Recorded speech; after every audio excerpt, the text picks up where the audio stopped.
Holidays like these, that's when we get our game on.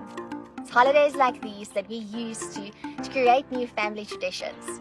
This year we decided on Easter we're going to give back to our community and we're going to go visit some old age homes. So I've been making some very exciting packets for them and Zinzi was part of it all.